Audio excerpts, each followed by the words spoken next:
Way out تو نکالنا پڑے گا نا، آخر ملک بھی ہے. ہم سب سیاست کیوں کرتے ہیں؟ ہم فوج میں کیوں ہیں، عدلیہ میں کیوں ہیں؟ کہ ملک کے حالات بہتر ہوں. جس ملک کے حالات، ملک کے یہ حالات ہوں، اس کی لیڈرشپ کو پرواہ نہ ہو، ان کے بارے میں آدمی کیا کہہ سکتا ہے؟ تو ہم ان سب کو اپنی کرسیاں ایک طرف رکھنی پڑیں گی، اپنے ناک سے آگے دیکھنا پڑے گا، اور جو اپنے ادارے ہیں ان سے بڑھ کر ملک کو دیکھنا پڑے گا. پھر آپ کو آج ملک کے مسائل کا حل چاہیے. آپ کے پاس حل نہیں ہے. ہر چیز آپ نے کر کے دیکھ لی ہے نا، ہر نظام آپ نے اپنایا ہے، آئینی بھی غیر آئینی بھی، ہر سب کچھ کر کے دیکھ لی. تو آج بیٹھیں، آگے کے راستے کا تعین کریں، ورنہ حالات بہتر نہیں ہو سکتے. لیکن سر آپ کے خیال سے اس وقت کون سا فریق ہے جو سب سے بڑی رکاوٹ ہے ڈائلاگ نہ ہونے دینے میں؟ وہ گورنمنٹ ہے، وہ عمران خان ہے، وہ اسٹیبلشمنٹ ہے، وہ کون ہے آپ کا ذرا؟ یہ فریق نہیں ہو سکتے. یہیں پہ خرابی ہے، جب یہ فریق بن گئے. جب مقصد ایک ہو تو آپ فریق نہیں ہو سکتے. مقصد درست کریں، یہ رفاقت میں تبدیل ہو جائے گی. جس نے قانون توڑا اس کے خلاف کارروائی کریں. یہ اسٹیٹ کے پاس یہ چوائس نہیں ہوتی، یہ اس کی ذمہ داری ہوتی ہے کہ کوئی آدمی شخص ادارہ توڑے، قانون کو توڑے، تو اس کے خلاف آپ کو کارروائی کرنی چاہیے. 9 مئی کو آج 15 مہینے ہو گئے، آپ نے کارروائی نہیں کی تھی. کیوں ڈیلے ہو رہی ہیں چیزیں؟ ڈیلے نہیں، اس کا مقصد کیا ہے؟ پھر آپ وہ جتنی آپ دیر کریں گے آپ کا مقدمہ کمزور ہو جاتا ہے. اب آپ انگلینڈ کو دیکھ لیں، پچھلے 3 ہفتے کی بات ہے، وہاں پر رائٹس ہوئے، ابھی بھی تناؤ کی کیفیت ہے، تشویشناک حالات ہیں، لیکن انہوں نے پکڑ کے سزائیں دینی شروع کر دی. دن رات عدالتیں بیٹھی ہیں، انہوں نے شہادت اکٹھی کی، سامنے رکھی، جج نے فیصلہ کیا، لوگ جیل میں بیٹھے.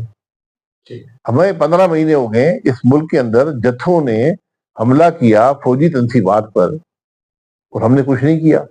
ہم نے کچھ لوگ غیر قانونی اٹھا لیے، کچھ کو اندر کر دیا، کچھ کو باہر کر دیا، لیکن ہم نے کسی کے خلاف قانونی کارروائی نہیں کی.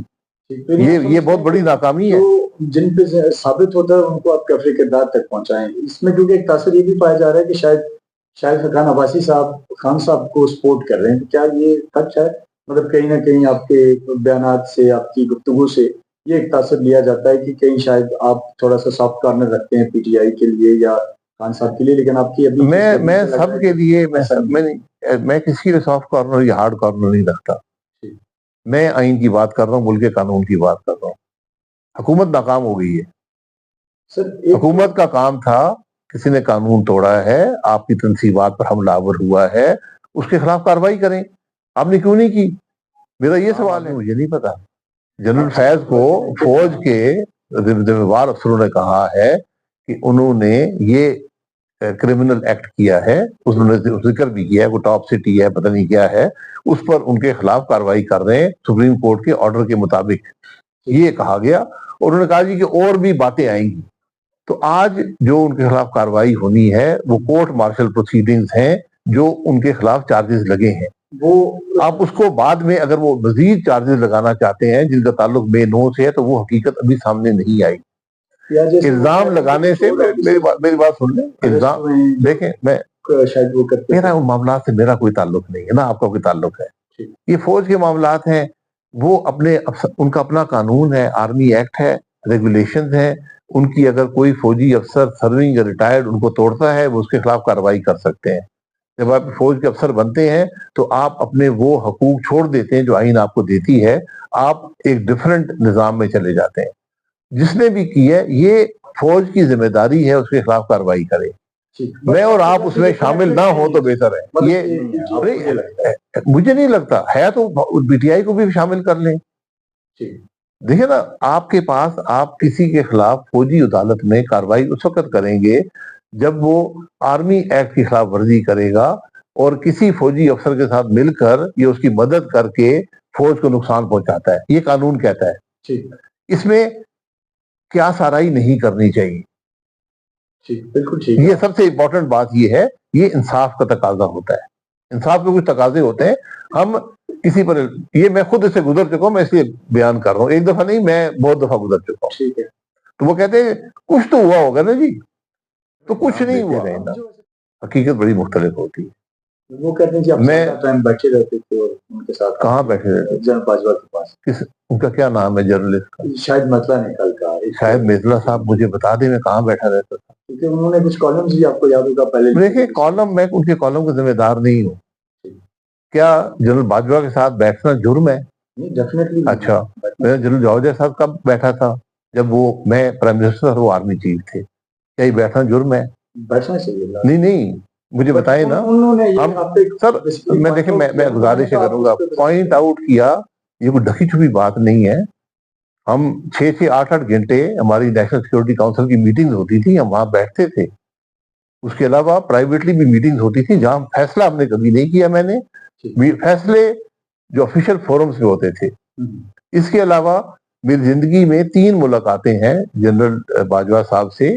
ایک 2018 میں ان کی دعوت پر جب ہم حکومت چھوڑ چکے تھے، میں اور خواجہ آصف صاحب اور جو مفتاح اسماعیل صاحب جنرل باجوہ کی دعوت پر ان سے ملنے گئے تھے. اپنی پارٹی کو بتا کر وہ میٹنگ اکانومی پر ہوئی تھی. اس کے بعد میری کوئی ملاقات جنرل باجوہ سے نہیں ہوئی. جب اس دفعہ آرمی چیف کی چینج کا وقت آیا تو میں نے از خود اس میں یہ ایک رول ادا کیا. میں نے 2 میٹنگ اس کے اندر میں نے جنرل باجوہ صاحب سے کی، جس کے گواہ وہ ہیں اور میں ہوں. اس کے علاوہ اگر بیٹھنا جرم ہے کسی کے ساتھ تو میں اس جرم کا مرتکب نہیں. میری بات سن لیں. سر ایک چھوٹا سا سوال ہے. امپریشن یہ ہے کہ شاید وہ میاں نواز شریف صاحب کی واپسی اور یہ جو اس سے میرا کوئی تعلق نہیں. میں ان کاموں میں نہیں پڑتا. میں نے آپ کو بتا دیا ہے، ایک میٹنگ وہاں پر ہوئی ہے جنرل باجوہ سے اور 2 میٹنگ یہاں پر ہوئی. میں کسی چھپی میٹنگ نہیں کرتا. اور یہ ایک مقصد تھا جو میں نے از خود اپنایا. نہ جنرل باجوہ نے مجھے کہا نہ کسی اور نے مجھے کہا. نئے چیف کے اپائنٹمنٹ پہ آپ بتا رہے تھے کہ آپ کی شاید اس سے پہلے جی میں نے اس دفعہ جب وہ بات ہو رہی تھی اس میں بہت ابہام پیدا ہو رہا تھا. میں نے ایک شخص جس کی باجوہ صاحب سے بھی رابطہ رہا جب میں پرائم منسٹر تھا، تو میں نے کہا کہ میں اپنا رول ادا کروں تاکہ یہ معاملہ وہیں جاتا نظر آ رہا تھا جہاں 2019 کا معاملہ تھا. ابھی جب یہ نئے آرمی چیف آ رہے تھے کہیں باجوہ صاحب ایکسٹینشن کے وجہ سے آپ کی ملاقات ہوئی کہ وہ ایکسٹینشن چاہتے تھے یا کوئی جنرل ملاقات تھی؟ نہیں، میرے ایکسٹینشن کے بارے میں نہیں ملاقات تھی، لیکن ایکسٹینشن کی کوشش اس وقت کی جا رہی تھی. یہ بھی ایک حقیقت ہے. میں زندگی میں پیغام رساں نہیں رہا. میں معاملات میں پیغام رسانی نہیں کرتا. وہ دوسرے لوگوں کا کام نہیں. میں گڈ ول ویسچر نہیں. میں نے ذمہ داری محسوس کی، اس پر میں نے عمل کیا. اس کے میاں نواز شریف صاحب بھی گواہ ہیں اور جنرل باجوہ صاحب بھی گواہ ہیں. میں نے کیا کہا اور کیوں کہا اور کیا ہوا. یعنی آپ نے جسٹ ایک ایڈوائس دی ہوگی؟ ایڈوائس نہیں، میں وہ بات چھوڑ دینا. میری ذمہ داری تھی، میں نے پوری کی ہے. لیکن وہ ہم 3 افراد کے درمیان ہے. وہ بات ابھی کسی کو نہیں پتا. وہ میاں صاحب اس کو کیونکہ 3 افراد کے درمیان ہے. باجوہ صاحب کر سکتے ہیں، میری ان کو اجازت ہے کہ میں نے کیا میٹنگ میں کہا ان کو، اور میاں صاحب کر سکتے ہیں کہ ان کے ساتھ میٹنگ میں کیا کہا. میں نے 35 سال سیاست میں 36 سال پورے ہو گئے.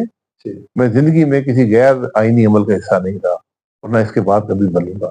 غیر آئینی عمل سے ہمیشہ نقصان. ٹیکنوکریٹک سیٹ اپ اس ملک میں نہیں چل سکتا. ٹیکنوکریٹک سیٹ اپ کس بات کو کہتے ہیں آپ؟ کون ہے ٹیکنوکریٹ ملک میں؟ اس کو نام بتائیں. ہم نے جو جماعت بنائی ہے اقتدار چھوڑ کے بنائی ہے. میں مسلم لیگ نون کا سب سے سینئر ترین آدمی تھا. میں ان کا وزیر اعظم رہا تھا. آج وہ پارٹی اقتدار میں ہے، صوبے میں بھی اور وفاق میں بھی. میں وہ چھوڑ کے آیا ہوں، ایک مقصد کے لیے آیا ہوں. وہ مقصد یہ ہے کہ ملک کی بہتری ہو سکے. مجھے آج تینوں بڑی جماعتوں کے اندر کوئی سوچ، کوئی فکر، کوئی وہ بات نظر نہیں آتی جو ملک کے مسائل حل کر سکے. یہ نہ فارورڈ بلاک ہے، نہ یہ اسٹیبلشمنٹ کی بنائی ہوئی جماعت ہے، نہ یہ الیکٹیبل کی جماعت ہے.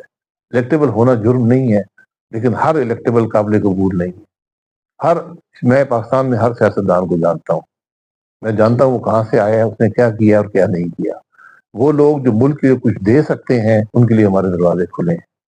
ملک سے لینے والوں کے دروازے ہمارے پاس کھلے نہیں. ان کی جگہ ہمارے پاس نہیں. آپ کا بڑا اثر چل رہا تھا کہ ان کو آپ نے انوائٹ کیا اور وہ شاید کہیں کسی سٹیج پہ آپ کو جوائن کریں گے.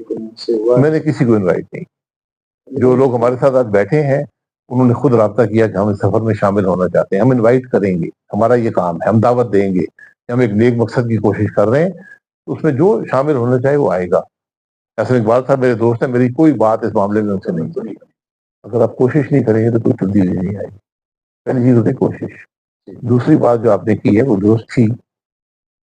2024 کے الیکشن میں کیا ہوا, پرانی چیئروں کے ساتھ کیا ہوا؟ لیکن وہ تو سر ایک الگ نہیں, الگ نہیں ہے, یہ ریئیکشن ہے عوام کا. آج عوام اپنی فلاح چاہتے ہیں, اس ملک کی ترقی چاہتے ہیں, اس ملک کو بڑھتا ہوا دیکھنا چاہتے ہیں. آج تو یہ سب جماعتیں ناکام ہیں, یہ تو اقتدار میں ہے, یہ حالات بہتر کر سکی ہیں. آج مایوسی ہے ملک کے اندر, اس کے اندر کم از کم ایک امید کی کرن دینا ہمارا کام ہے, ایک بہتر سوچ سامنے رکھنا ہمارا کام ہے. اس کے بعد عوام نے پسند کیا, بالکل ہمارا کام ہے کہ لوگوں کو دعوت دیں, لوگوں کو ایک بہتر سوچ سامنے رکھیں, بہتر نظریہ سامنے رکھیں. ہم وہ اس پہ چل رہے ہیں, یہ ایک آئینی حق ہے. اس کے بعد لڑائی ہوئی تو یہ ہماری کامیابی ہے, نہ بھی ہو تو ہماری کامیابی ہے. ہم نے کوشش تو کی.